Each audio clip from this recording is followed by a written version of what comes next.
chapter 8 ratio and proportion இதுல இருந்து example 17 அப்படிங்கறது பார்க்கலாம் example 17 பாருங்க if 16 burgers cost rupees 1280 what will be the cost of 5 burgers so என்ன சொல்லிருக்காங்க அப்படினா 16 burgers உடைய காஸ்ட் அப்படிங்கிறது 1280 rupees அப்படினு சொல்லிட்டு 5 burger உடைய காஸ்ட் எவ்வளவு வரும் அப்படினு சொல்லி கேட்டாங்க சோ இத நம்ம இங்க சால்வ் பண்ண போறோம் சொல்யூஷன் முதல்ல என்ன கொடுத்திருக்காங்களோ அதே எழுதிடலாம் the cost of 16 burgers equal to rupees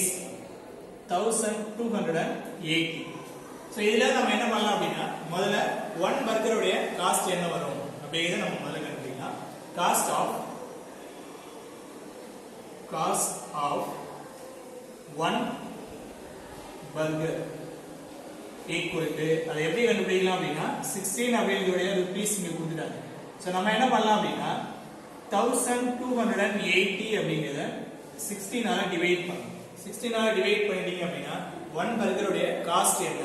அப்படிங்கறது தெரிஞ்சிரும் சோ இங்க 16 இருக்கு இங்க 1280 அப்படிங்க இருக்கு நான் முதல்ல 128 மட்டும் எடுத்துக்கிறேன் 128 ல எவ்வளவு 16 இருக்கும் அப்படினு பாத்தீங்க அப்படினா 8 டைம்ஸ் 8 into 16 128 அப்படினு சொல்லி கிடைக்கும் சோ பக்கத்துல 0 இருக்கனால 0 அப்படினு சொல்லி சோ நமக்கு எவ்வளவு கிடைக்குது அப்படினா 1 burger உடைய காஸ்ட் rupees 80 சோ 80 rupees அப்படிங்கறத 1 burger உடைய காஸ்ட் இப்போ நம்ம என்ன கண்டுபிடிக்கணும் அப்படினா 5 burger உடைய காஸ்ட் என்ன அப்படிங்கறத கண்டுபிடிக்கணும் cost of 5 burgers equal to 5 into 80 அப்படினு சொல்லிருக்கு 5 into 8 மல்டிப்ளை பண்ணலாம் 5 into 80 மல்டிப்ளை பண்ணீங்க அப்படினா 400 rupees 400